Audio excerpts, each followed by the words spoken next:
So, Trell, tell me a little something about yourself. Yeah, I'm a Trell craft. You're hailing from the north side of town. Grew up on the south side of Memphis. Just love music. You know, just always had love music. Hell, got suspended in third grade for writing a rap, cussing and all that, man. You know how it goes. But fell in love with hip hop at a young age. That's awesome. So, tell me, where did you grow up? Uh, I was born in the south side of town, Walking Homes. Then we moved to Riverside.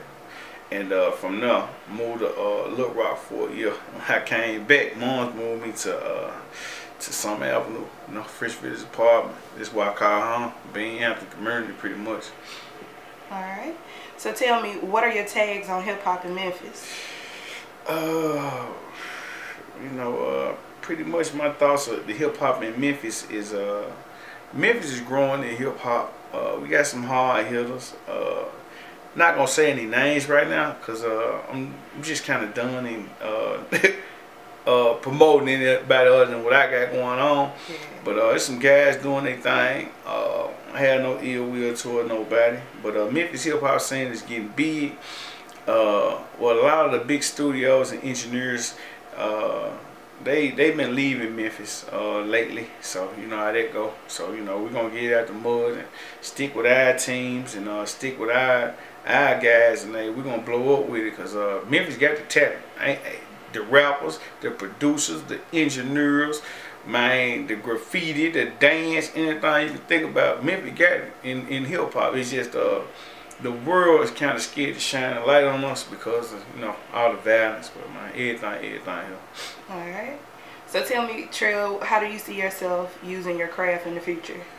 I see myself using my craft in the future is pretty much just elevating, and I'm gonna continue to keep a independent mind state.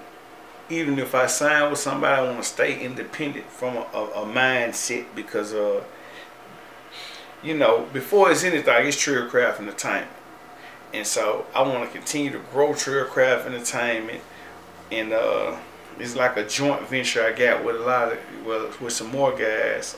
It's the Dreams and Money Entertainment.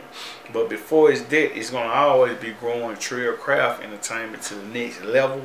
And I see myself being a pioneer in Memphis. To be honest, I see myself rapping in Memphis. I see myself managing. I already micromanage a lot of guys. I help a lot of guys get money, from producers to engineers to guys that throw the parties and promoters, and I help make a lot of guys money. And so I know I want to continue to do that, but the cost is going to go up on me. You know what I'm saying? I'm gonna have to cash in a little bit too, but you know, I don't want to cash in too much on none of these guys. I like helping guys, and I just want to continue to use all my talents. You know, I'm the rapper, I'm the security, I'm the manager, you know, I'm all that, you know, and I see myself big, man, like being the biggest guy to ever come up out of Memphis, be, you know, the biggest rapper in the world, running the biggest label in the world, you know.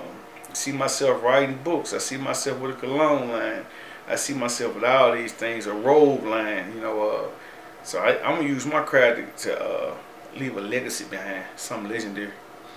That's a great response to that question. So tell me, you mentioned that you help a lot of up and coming artists. How do you create buzz for yourself?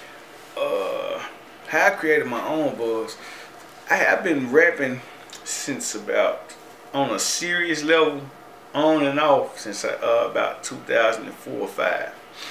And I created a buzz then just pretty much by going.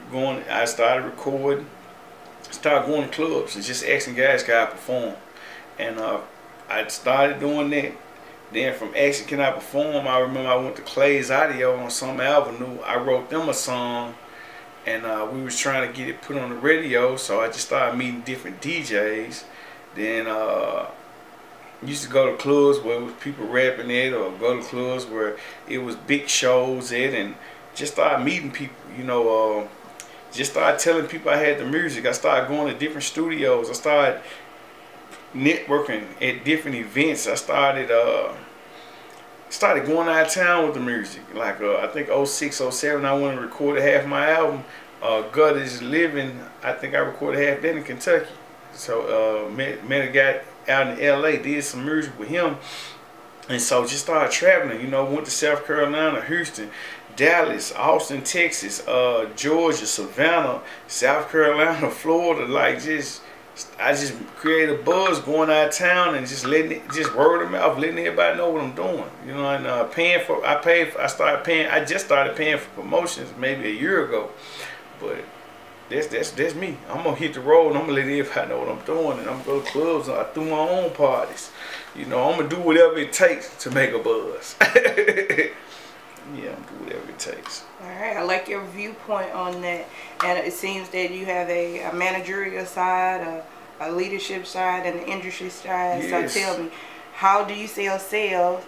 How do you sell so many units in a declining records economy? Again, like I said, 2016 we went down to Texas. The whole time before I got to Texas, I was selling CDs every store I went into. That's why I love Texas. It's one of my biggest markets. When I went down to Texas, I noticed when I go in stores, they were selling local music, and I started seeing people with "I support local music" shirts on. You know, me being from Memphis, I don't see this type of stuff, and so I had my jewelry on, necklace on, and I had on one of my Trell Craft shirts, Now I One Lost shirts, and just went down, and I guess they felt I was looking like that dude, so they just started asking me, "Man, do you rap?" Like, what you got going on? And I had the backpack on, and before I knew it, I was selling music, man. I was selling CDs. Like, I started out selling them in Memphis on this one trip, and I sold them all the way to Dallas, Houston, and Austin. Then a couple months later, I went to something called Peach Fest in Savannah, Georgia, at Tabby Beach, and stopped in Atlanta, stopped in Birmingham, went through the malls. Same thing I did in Texas. Went through all the malls, went through all the clubs, and just doing what I do, man. I'm a hustler. I'm gonna hit the town. I'm a hustler because I believe in the music that much. I believe that this music is what I'm meant to be, what I'm meant to do, and that's how I sell in a declining era.